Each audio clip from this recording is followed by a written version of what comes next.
अगर तुम हर छोटी बात को बार बार सोचते हो तो आज मेरी ये बात ध्यान से सुनना।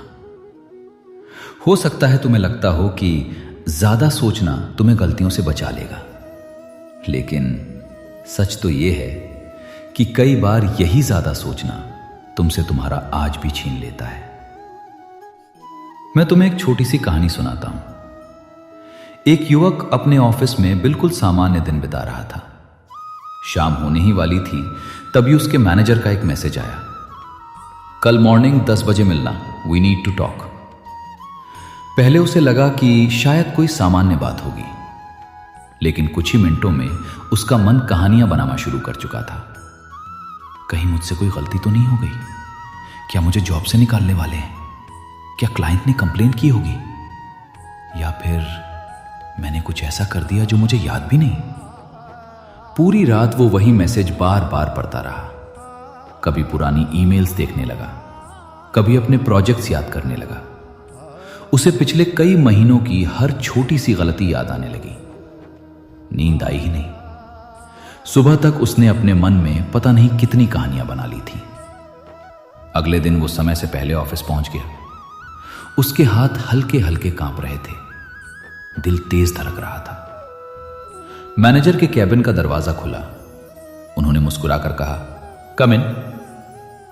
मैनेजर अपनी कुर्सी से उठे, उसके पास आए और मुस्कुराते हुए बोले, मैं पिछले कुछ दिनों से तुम्हारा काम देख रहा हूं और मैंने तय किया है कि अगला प्रोजेक्ट तुम लीड करोगे। युवक कुछ पल तक बस उन्हें देखता रह गया। पूरी रात जिस बात से वो डरता रहा वो हकीकत थी ही नहीं। दुख मैनेजर ने नहीं दिया था, दुख उसके अपने मन ने दिया था।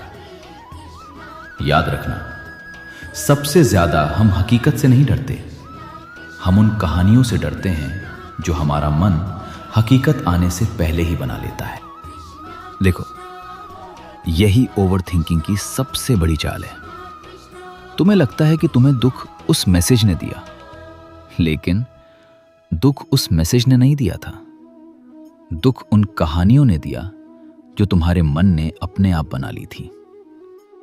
इसीलिए मैंने गीता में कहा है, योगस्थः कुरु कर्माणि। इसका अर्थ सिर्फ इतना नहीं है कि अपना कर्म करो, इसका अर्थ यह भी है कि अपने मन को उन बातों में मत भटकने दो जो अभी हुई ही नहीं है। अगर सच में ओवर थिंकिंग से बाहर निकलना चाहते हो तो 3 बातें हमेशा याद रखना।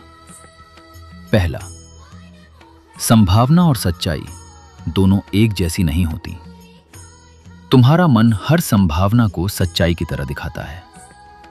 शायद सब खराब हो जाएगा, शायद लोग मुझे रिजेक्ट कर देंगे, शायद मैं फेल हो जाऊंगा। लेकिन याद रखना, शायद कभी सच नहीं होता जब तक वो वास्तव में हो न जाए। इसलिए अपने मन की हर बात पर यकीन मत करो। हर विचार को आने दो, लेकिन उसे सच मानने की जल्दी मत करो। दूसरा, अपने मन से हर सवाल का जवाब अभी मत मांगो। कुछ जवाब सोचने से नहीं मिलते, समय मिलने पर अपने आप मिल जाते हैं। उस युवक को भी अगर सिर्फ अगली सुबह का इंतजार करना आता तो वो पूरी रात बेकार में परेशान नहीं होता। जिंदगी में भी बहुत सी बातें सिर्फ थोड़ा धैर्य मांगती हैं, लेकिन हम इंतजार नहीं करते, हम कल्पना करना शुरू कर देते हैं और वहीं से ओवर थिंकिंग शुरू होता है। तीसरा, जब मन बहुत शोर करने लगे तो सोचना कम करो और कर्म शुरू करो। अगर एग्जाम है तो पढ़ो, अगर प्रेजेंटेशन है तो प्रैक्टिस करो, अगर डिसीजन लेना है तो जितनी जानकारी चाहिए उतनी लो और पहला कदम उठा दो, क्योंकि एक्शन मन को वो शांति देता है जो 1000 विचार कभी नहीं दे सकते।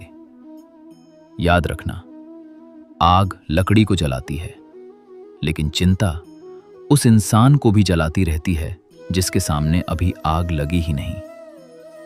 यही ओवर थिंकिंग है, भविष्य के काल्पनिक दुख को आज जी लेना।